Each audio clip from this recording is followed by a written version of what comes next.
Welcome to the Catholic Audio Media Podcast, and we are here every single Monday through Friday. And the program actually drops on the podcast platforms, I guess depending on how each podcast platform works, but it's actually set up to drop right after midnight. So you'll hear the program wherever you can pick it up, but it drops right after midnight, literally, I think it's midnight 01. And so here we are, and of course we have the new format.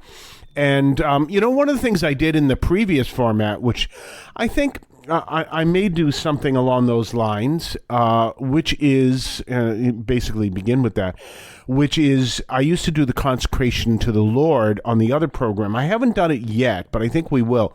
We do something on that because we want to understand the importance of bringing our faith into everything we do. And granted, we talk about the faith here, we talk about all kinds of things here, but we also want to bring it in with a good spirit. So we don't want to be overly serious. So why don't I do that starting right now? Let us offer our consecration to the Lord. Lord, we offer up to you this day, and we ask that you lead us to follow you and glorify your name in ways that lead us to be more as you created us to be, to appreciate our humanity, and to live in that humanity and not try to avoid it, and also lead us to glorify your name in others' lives. And we ask this through Christ our Lord. Now, why am I talking about the humanity in that consecration? Well, it's really simple. We're looking at some very human realities in today's readings and, of course, today's world. But one of the things we're looking at, this human reality, is that story that I mentioned a little bit about yesterday with Joseph in Egypt. And here Joseph is literally the spokesman for the Pharaoh. And his brothers encounter Joseph, who himself was sold by the same brothers into slavery into Egypt, but he ended up becoming the literal vice president. I kept saying vice president yesterday. Obviously, he wasn't the vice president because the position didn't exist, but in our own terms, that's what we would say. He was essentially the vice president of Egypt to the Pharaoh. You could say vice Pharaoh, kind of like when Cardinal O'Malley, who obviously is still around, when Cardinal O'Malley was in charge of the archdiocese, I would remind people that he is essentially like a vice pope. There were 9 of them. And granted, that wasn't their name, but I said he was essentially a vice pope. And I lived with Cardinal O'Malley for 2 years. Knowing him the way I do, I said, essentially, anything you can see Pope Francis saying, you can see that pretty much Cardinal O'Malley was in total agreement. And a great person to live with. Really is I was very happy with Cardinal O'Malley. Of course, now we have Archbishop Henning, and I never lived with him, so I don't know him to the same level. But Cardinal O'Malley was funny too, because you'd say good morning to him. He'd say, "Good morning, Your Eminence," and he'd go, "Good morning, Your Eminence, how are you?" And he'd go, "I'm fine," because he didn't talk that much because he's very contemplative. So it was just, "I'm fine." Okay, he wouldn't say much else. So that was good. It was good living them. I didn't live with Archbishop Henning. I never have. I don't think I will be. So I don't know him to the same level as Cardinal O'Malley. But in any case, we're talking about this reality, as I was saying about the vice president. In modern day terms, Joseph would be like the vice president, the vice pharaoh in Egypt. And what happens is he ended up being sold into Egypt, into slavery by his brothers. Now, here he is, the vice pharaoh, and his brothers discover that they're in the presence of the vice pharaoh, not recognizing that he is, in fact, his brother or their brother, and he's kind of playing games with them, and he says, "I will do this favor that you ask of me, only if you find your youngest brother and bring him here." And of course, he was the youngest brother. And they're, "What are we going to do?" And he's like having fun with them. And then finally he just says, "Look, I am Joseph. I'm the one you sold into slavery. And then he forgives them, because he realized that God worked through this no matter what. Which, there are families where I see people who refuse to forgive each other for little things. It's you look at, why? Because 15 years ago, Aunt Mary called me by the wrong name, and I'm never going to talk to her again after she did that. And then you see this example, which granted, it's a little bit different. Gets sold into slavery and says, we'll let it go. I see that all the time. When I get frustrated with people, I'm not going to talk to them. Why aren't you going to talk to them? Because I once went to the store and they asked me to buy some whipped cream and I forgot, and then they got mad at me and we haven't talked since. Well, and that's stupid. That's stupid. And here you have this example where it's saying, let families come together and appreciate each other and let things die. We'll be back right after this. You can now leave a message for us, which we can air and discuss on this program. Just call 617-297-7452. That's 617-297-7452. 617-297-7452. Feel free to call, leave a comment, a question, or even feedback, and we may play it on the air. I can discuss your comment or question as well, so give that a try. 617-297-7452, 617-297-7452. We're back. Oh, by the way, I should mention, you may notice I have a different quality of voice, and you can hear I'm wheezing like crazy. I can't find my inhaler. I have to go get that. I'm wheezing like crazy. Well, I'm allergic to every tree in New England, which is kind of an interesting place for me to live, considering that New England is all trees. So I'm allergic to every tree in New England. And where I'm living now, I'm on the grounds of a convent here on Thatcher Street. Beautiful area. And these tons of trees. Must be some tree I'm really super allergic to. I can't figure out which one, but when I came here, I just went, off the wall with my allergies. So I know it may sound like that I've got one of those smokers' voices, and maybe you can hear some smokers cough occasionally. I don't smoke, but these allergies are really killing me.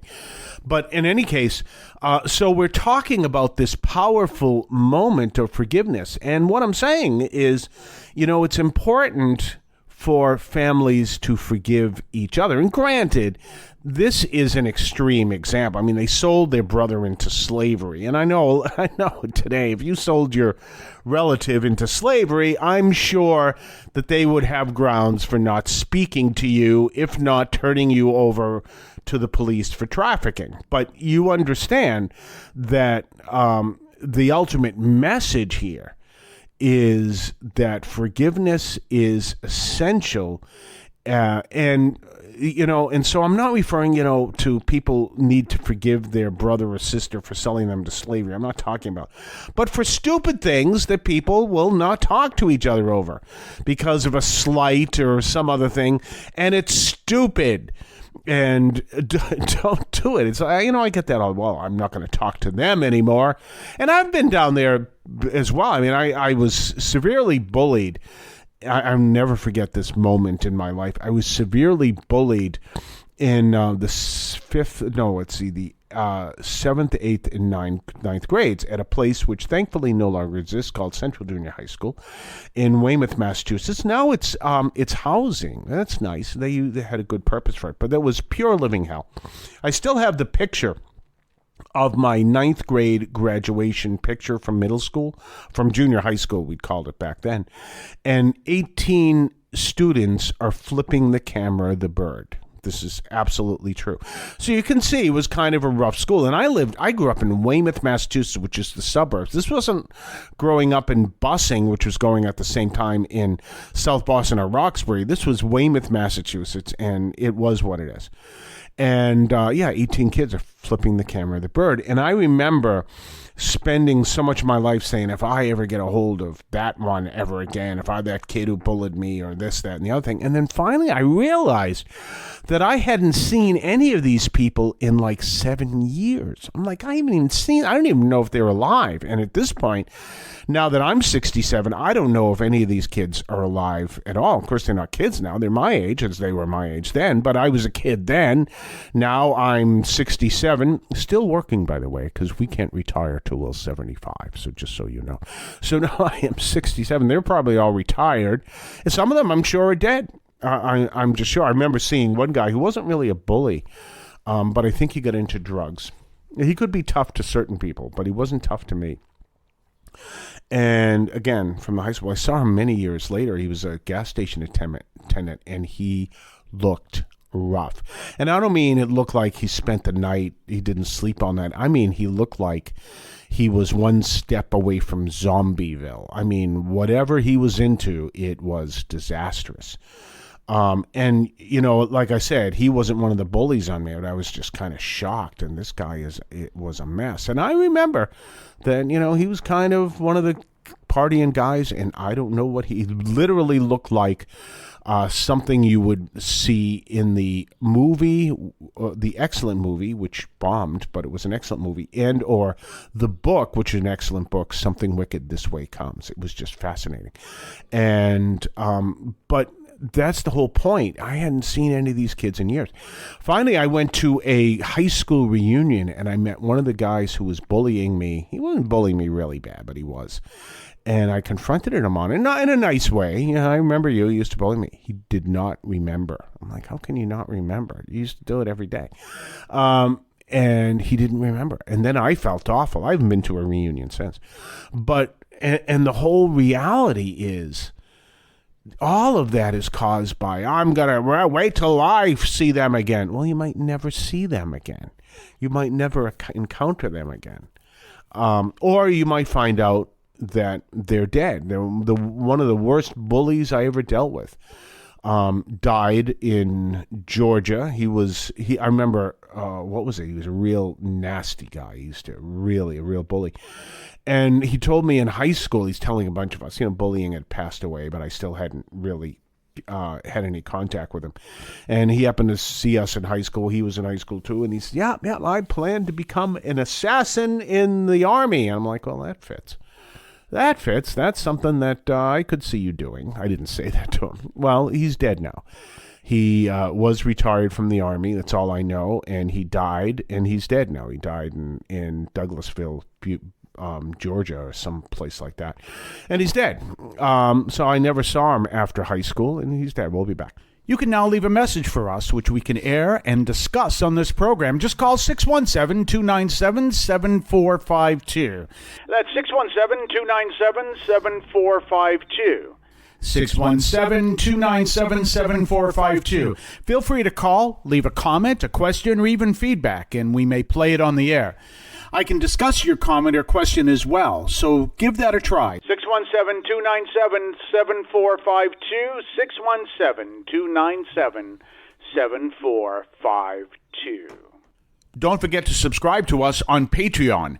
Patreon.com/Catholic Audio Media. Patreon.com/Catholic Audio Media. Check us out. Check what we have to offer. Previews of upcoming podcasts. Previews of upcoming columns over at catholicaudiomedia.substack.com. Your ability to comment, make suggestions, even make suggestions in upcoming programs. Check us out. Patreon.com, Catholic Audio Media. We're back, and we're talking about this reality of families that don't get along.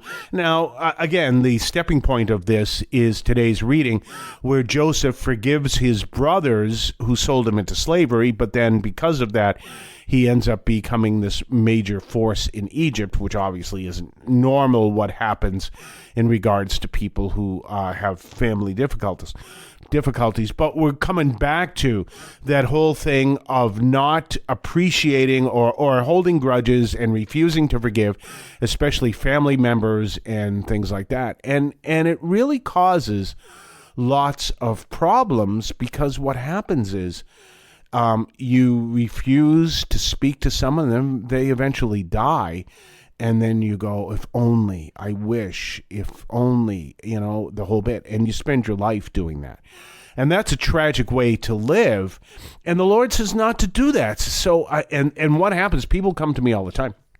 And they'll ask me, well, Aunt Mary won't talk to me.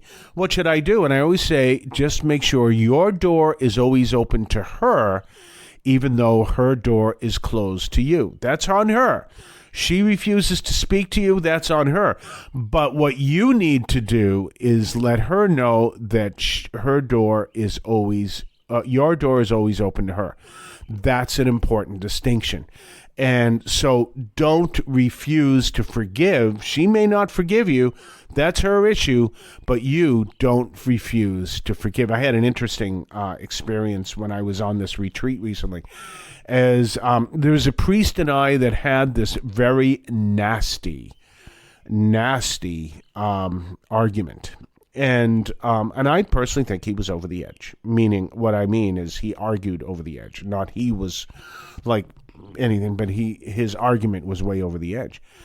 And I just, that was it. I blocked him on my email, and he lives in another city. And I just said, no, we're done. That's it. Well, we had a retreat recently. He came up to me and he says, I want to thank you for the stuff you do I edit a newsletter, stuff you do for that. Well, that opened the door. Now, if I turned around and said, well, I don't care, I'm never going to talk to you again, then I would be in the wrong, but I didn't. And so that door is open.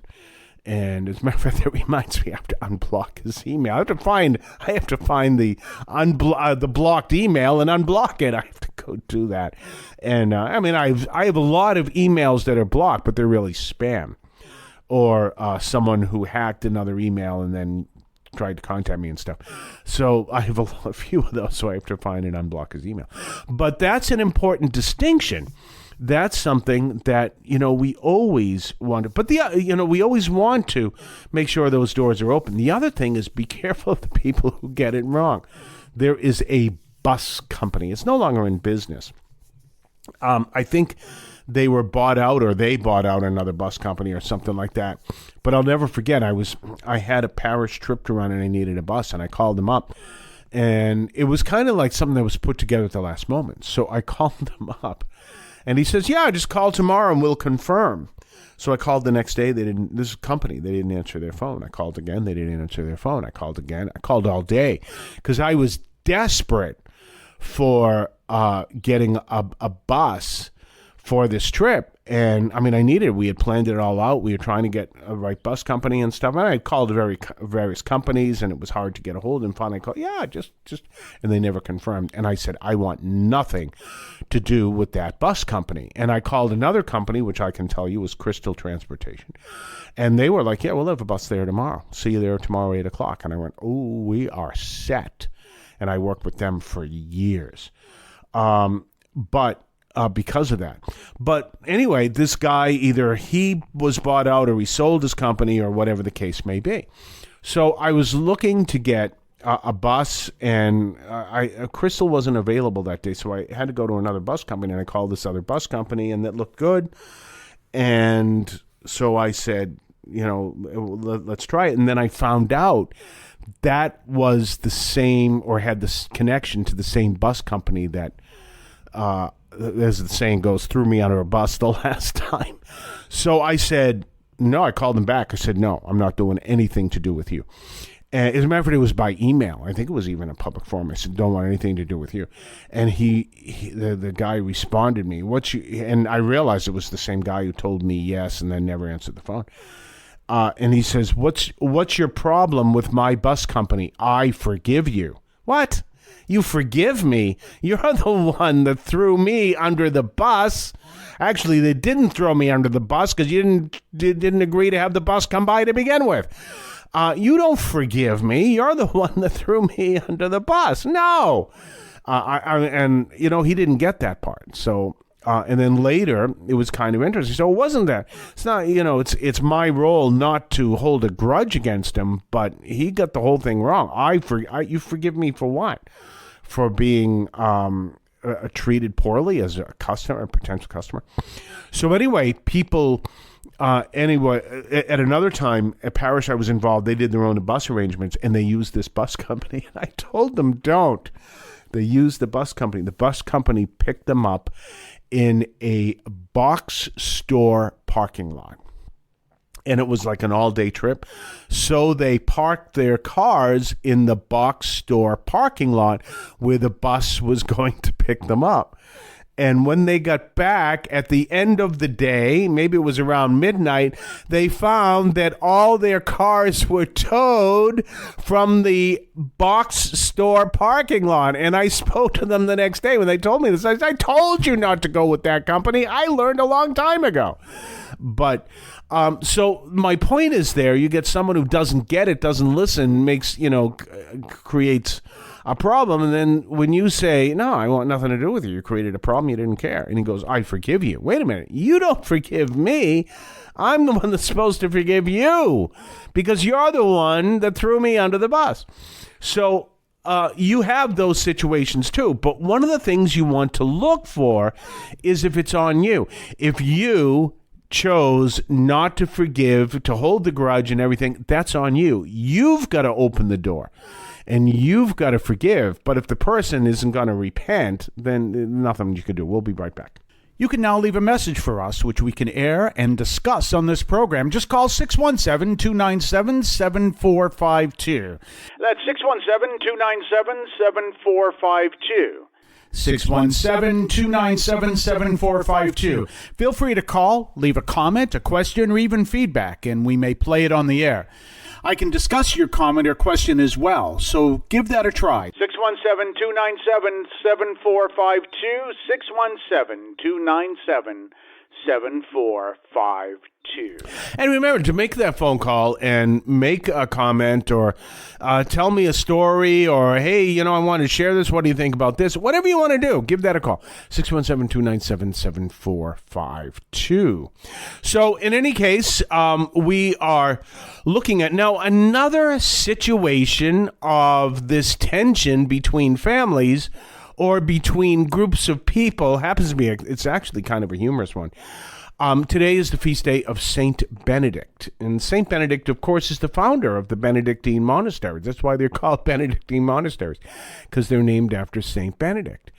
But one of the fascinating things about Benedict is he was visiting a monastery. Remember, he formed these monasteries. He was visiting this monastery, and he was a very holy guy, and he had a very strong contact with the Lord, very similar to Padre Pio. So anyway, this monastery felt he was too strict. So what they did, I know I'm kind of laughing, but because it's got a funny ending, but it's a very terrible story. So anyway, while he was there, the monks tried to poison him, and God told him, don't drink from whatever the wine they gave you because it's been poisoned. And he learns this, and he realized God has told him not to drink from this thing. So he tells them, look, if you didn't like me, you just could have told me to leave. That's it. You didn't have to poison me or attempt to poison me.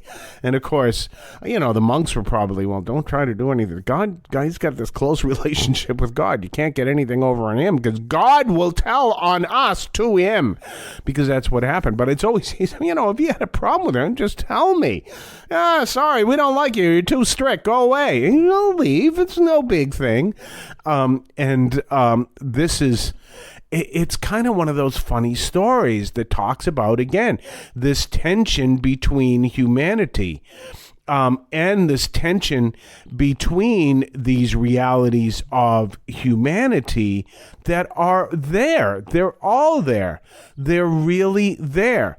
When we think of that reality, that human tensions are part of humanity. So if we take those away, if we turn around and say we're all called to be perfect and so isn't perfect, or we try to be someone we're not, then what happens? then you are dehumanizing people. Really think about it. You're turning around and saying to people, no, you're not, you're too human. And in order to be a good person, you have to be dehumanized. You have to be more robotic. You have to be more perfect and take away the humanity, which means you're living in a humanity that actually doesn't exist. Thomas Merton talked about this all the time, and he talked about the plaster saints. And we can go to a church and worship that saint that's made out of plastic. Oh, I made a mistake. I didn't mean that. I did, because we don't do that. I can just hear a whole bunch of people, oh, did you hear what he said? Because we don't worship saints. We venerate them, but we don't worship saints. But you go and you see the statue, and the statue is made out of plaster, and it's this symbol, in a sense, this representation of this very holy person that you want to emulate, that inspires you. But that statue is not the saint, because the saint would be very human and had very human realities. And so when we realize that and those human realities, we start to understand that they were human. If we take the humanity away from the saint, then what we're doing is we're dehumanizing them, and if we try to become that kind of a person, we're dehumanizing ourselves. And we don't want to do that, because then we take everything away. And those are the people who try to be what God never intended us to be. And in doing so, those people become miserable, and they become antagonistic, and they drive us nuts, and you feel like saying, it'll be a cold day in hell. I'm ever going to get involved in that religion if that's the kind of people who are there. You probably meet people like that. Occasionally, I had a situation where a woman, I was at a meeting at a parish, and a woman stood up. It was actually, we had multicultural parish. So we had people from different countries, and one of the Hispanics said, are people okay with us being here? Well, of course they're okay. It's a Catholic parish. You're Catholic. You're welcome to be here. But this woman stood up and said, no, you are not welcome here. Well, what the heck you do that for? That's insane. And she was someone who tried to be... She was just mean. We'll be back. You can now leave a message for us, which we can air and discuss on this program. Just call 617-297-7452. That's 617-297-7452. 617-297-7452. Feel free to call, leave a comment, a question, or even feedback, and we may play it on the air. I can discuss your comment or question as well, so give that a try. 617-297-7452, 617-297-7452. Don't forget to subscribe to us on Patreon. Patreon.com/Catholic Audio Media. Patreon.com/Catholic Audio Media. Check us out.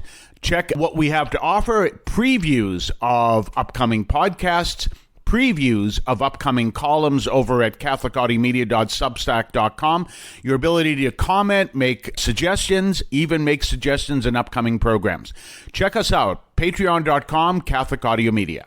We're back. And so we've been talking about that reality of understanding the importance of forgiveness within families, understanding that importance of not looking upon saints as being inhuman, or not, like non-human plaster saints, that they didn't have any humanity to them. That's absurd.